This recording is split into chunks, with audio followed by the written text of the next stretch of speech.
President Nicolás Maduro held a video conference with his Russian counterpart Vladimir Putin on Friday to mark the 80th anniversary of diplomatic relations between the two countries. Brazil commemorates 7 years since the assassination of Councilwoman Marielle Franco in Rio de Janeiro. And the Israeli occupation forces launched an incursion into northern Gaza, which took a 3-year-old boy's life.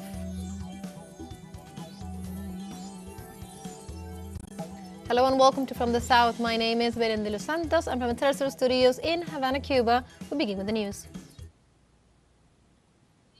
On Friday, Venezuelan President Nicolás Maduro held a video conference with his Russian counterpart Vladimir Putin to mark the 80th anniversary of diplomatic relations between the two countries. During this video conference, the two leaders strengthened their bonds of brotherhood and defined a path and a north for the interest of both nations. The two leaders also reaffirmed their commitment to strengthening the strategic alliance in all fields. Particular emphasis was placed on the political, economic, and diplomatic fields.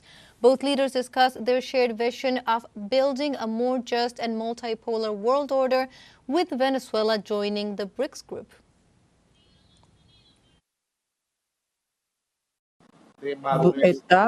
And now we are entering the phase when our relations between Russia and Venezuela are growing even more richer, when we start trusting each other and more because our stance on the strategic vision of the world development, of the global development, is coinciding, and we have a practical understanding that a new world is possible. We know that it is possible to build relations, to develop relations based on mutual respect. We know that it is possible, and as you know, we work jointly to continue with this progress, with the progress along this path. And we will join you with the celebrations of the 80th. And also during the video conference, Venezuelan President Nicolás Maduro expressed his hope to sign a strategic partnership agreement that will further strengthen bilateral relations with the Russian nation. And I hope that we will have a chance to sign an agreement during the days, an agreement on strategic partnership between Russia and Venezuela that will help us bring our relations to the highest level possible.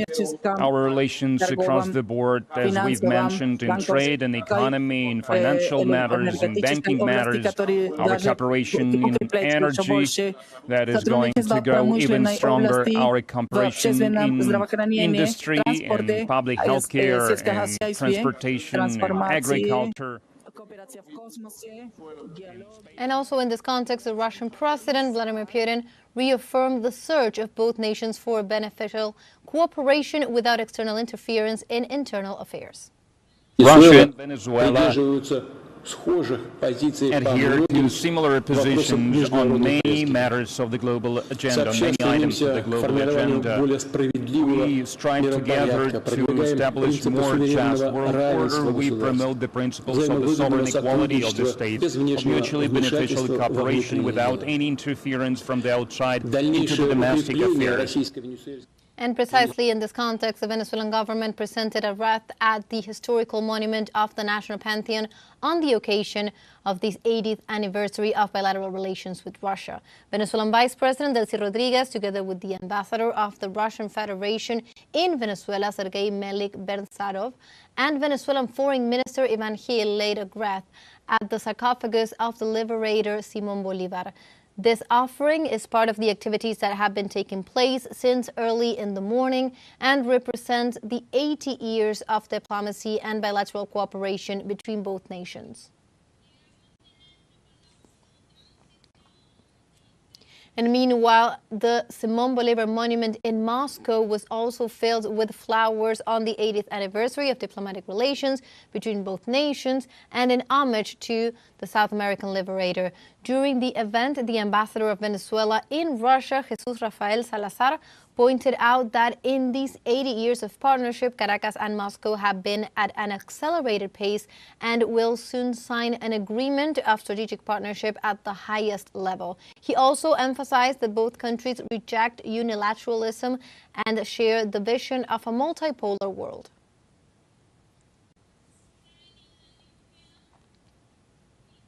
We stay in Venezuela as the Interior Minister, Diosdado Cabello, presented more details in the ongoing investigations on far-right and fascist operations against the country. The Interior Minister provided more evidence in the so-called No Christmas operation led by the far-right, showing the leadership structure and how they plan to carry out terrorist actions against members of the National Bolivarian Armed Forces. The high official denounced narco-paramilitary operations to take control over the Caribbean Sea route. Cabello also reported the seizure of more than 5,000 kilos of drugs, striking a hard blow to Colombian drug trafficking.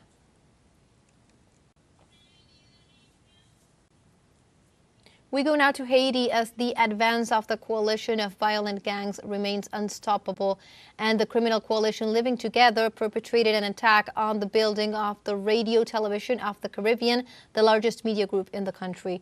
The information was confirmed by members of the corporation who echoed several videos on social networks where the building can be seen in flames. Last March, during another gang offensive in the center of Port-au-Prince, the capital of Haiti, the fences in the middle of the city were hit by several projectiles. A few days ago, the Living Together coalition resumed actions in the Carrefour Feuillis area, where hundreds of people have been forced to leave their homes, thus increasing the number of displaced people.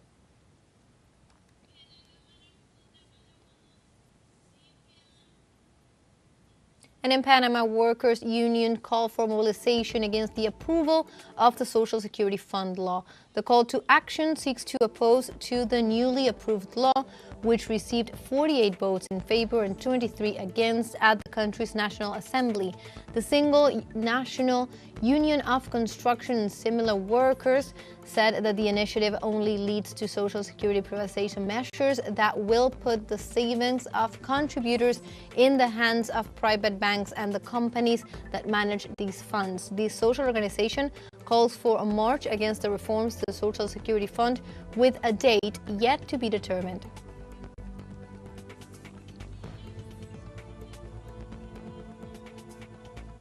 Colombia resumes the trial of former President Álvaro Uribe accused of bribery of witnesses and procedural fraud.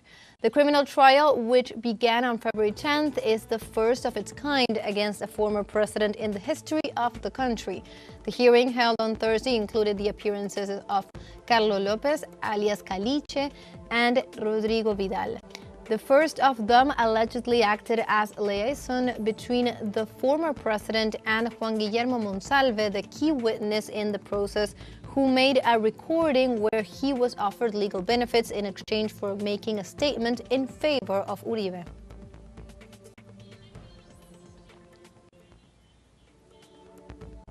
Now we have a short break coming up, but first, remember you can join us on TikTok at teleSUR English, where you will find news in different formats, news updates, and much more. We'll be right back. Stay with us.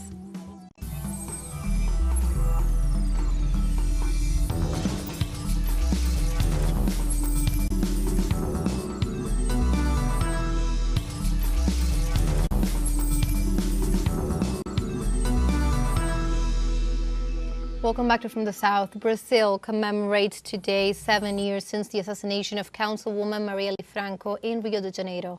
On this day, relatives and social movements carry out various activities, starting with an enthusiastic celebration, followed by a march through the city center and asking for justice for Marielle and Anderson festival at the Olympic Pyre Square to commemorate the human rights defender who was killed on her way home after taking part in a debate with young Afro-descendants. Her car was attacked and she was shot several times in the head.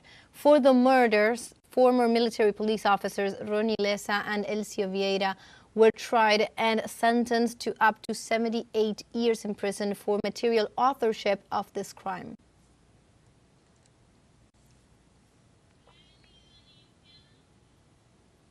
In other news, in Ecuador, the National Electoral Council approved this Thursday the prohibition of the use of mobile telephones and electronic devices during the voting process 1 month before the second round of national elections. The prohibition also affects the electoral authorities, whereas only one will be able to make use of the devices from the closing of the center to count and fill the tally sheets.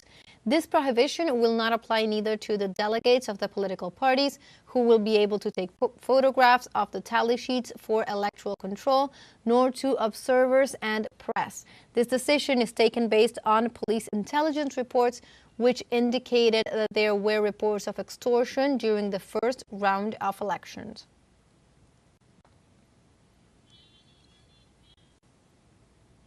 We stay in Ecuador as on Thursday, a dangerous penitentiary on the coast of Guayaquil in the southwest region of the country registered its fourth car bomb attack, leaving 1 dead and 2 wounded.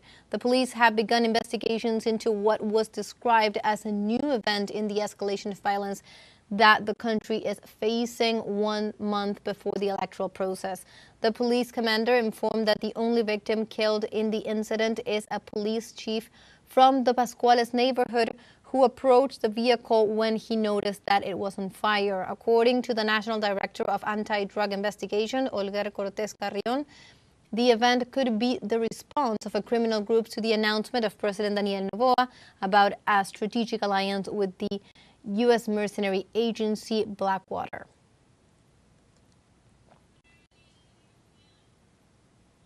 And the International Telecommunications Union's World Youth Summit ended in Cuba on Thursday.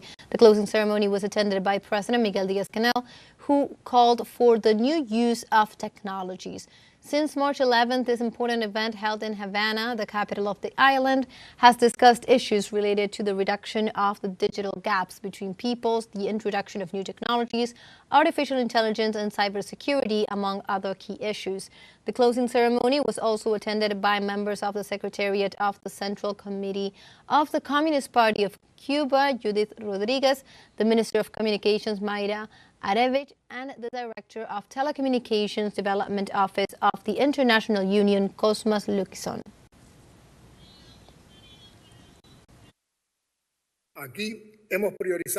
Here, we have prioritized the active participation of youngsters in digital projects related to cybersecurity, artificial intelligence, big data management, the Internet of Things, among others, focused on the sustainable development of the country.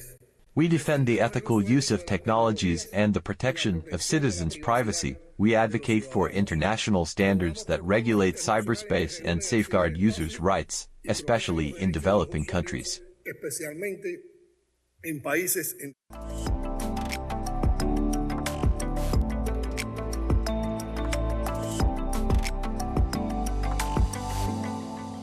And also in Cuba, 100 years after the approval of the Hay-Quesada Treaty, original documents related to the signing of the agreement that returned Isla de Pinos to Cuba were exhibited today in the lobby of the Caribe Cinema Theater Nueva Gerona. Among the exhibition was the 1904 treaty, which bears the names of the signatories, the representative of Cuba, Gonzalo Quesada y Arostegui, and the then Secretary of State of the United States, John Hay. This agreement took 21 years to be ratified by the U.S. Senate. The files of the Foreign Ministry of Quesada and Cosme de la Torriente could also be appreciated with photographs of the time that portray the excitement of the population over the reincorporation of Isla de Pinos to the Cuban jurisdiction.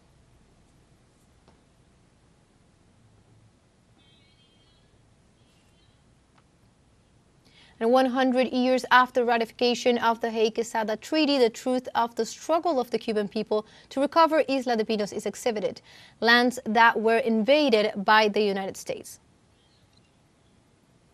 Were sold land in the United States, lands that did not belong to the United States, and they came to the island to conquer it. They tried to create their institutions, their clubs. They created a cemetery that was only for their burial. There was never a Cuban buried there, so in a way they created a colony that was 100% United States. And Argentina will hold the first human rights book fair on Friday, March 14th and Saturday, March 15th. The event will be held at the Memory and Human Rights Space, the former Escuela Mecánica de la Armada, ESMA, a military location where during the last civic military dictatorship, a detention and torture center was located and is now a memorial center where part of the activities organized for the month of memory, which aims to recall the country's history and to discuss current and future issues. Over 60 publishing houses and institutions from all over the country will be present. Among the activities programmed are book presentations, talks, workshops, conferences, and collective readings.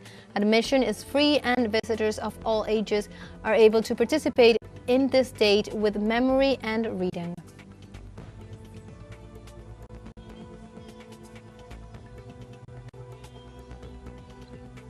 And we go now to India as millions celebrate on Friday the traditional festival of colors, Holi. In the western Indian city of Ahmedabad, visitors flocked to the Swaminarayan temple where they were sprinkled with colored waters to the rhythm of the traditional Gujarati music. This festival, which is also celebrated in Nepal and some Hindu communities in the world, symbolizes the end of the winter and the triumph of good over evil.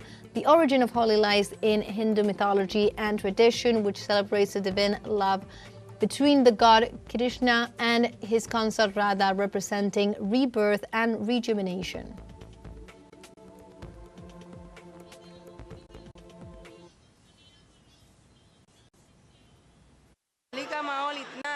The atmosphere becomes amazing because of Holi. Anyone who attends the festival here forgets everything about life. They become one with the god.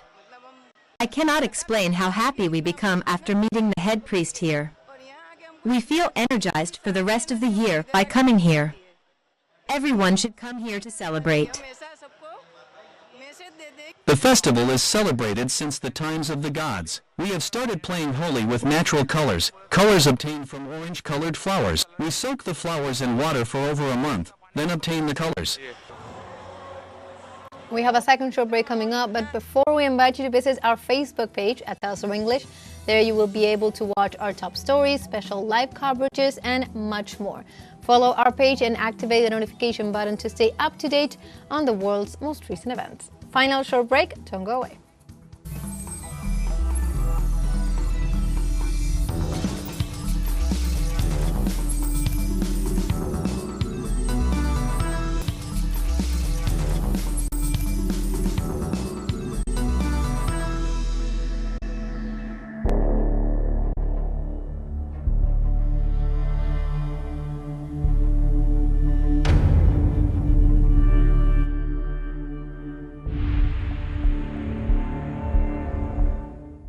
Welcome back from the south. We continue with more information. Israeli occupation forces launched an incursion into northern Gaza, which took the life of a 3-year-old boy.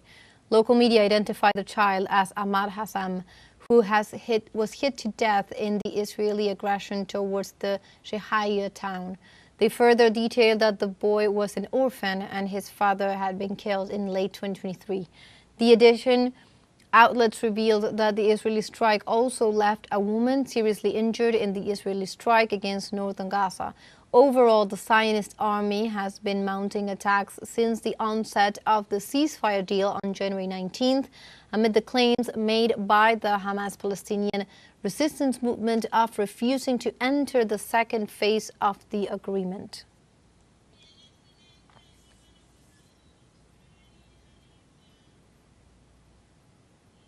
We continue in the Middle East as around 10,000 Syrians have crossed the border into Lebanon to escape the massacres promoted by the de facto government in their country, which includes several leaders of the terrorist group Al-Qaeda. The Lebanese authorities have reported that almost 10,000 Syrians have arrived in Akkara in the north of the country. The outbreak of violence that has ravaged the Syrian coast for a week and a half more has left than 1,400 dead, most of them members of the Alawite minority.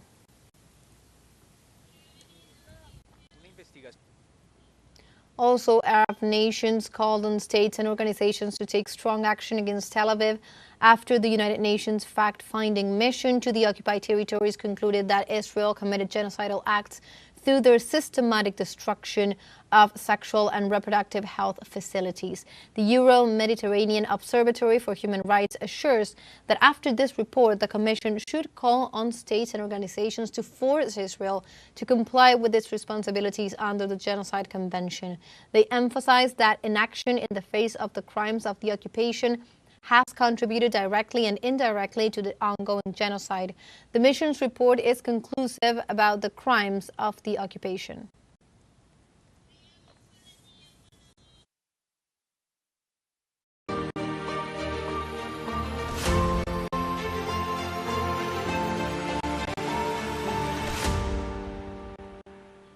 We go now to other topics. In Russia, Krasnodar Governor Benyamin Kondratiev reported a Ukrainian attack on the Tuapse oil complex.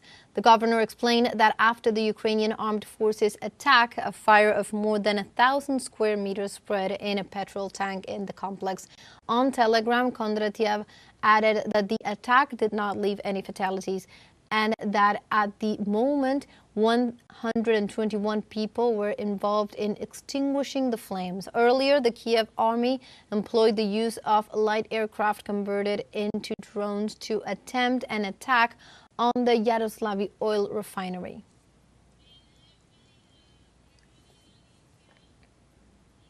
And with this information, we have come to the end of this news brief. You can find these and many other stories on our website at telesurenglish.net. And also join us on social media. We are on Facebook, X, Instagram, Telegram, and also on TikTok. For Telesur English, my name is Belén de los Santos. Thank you for watching.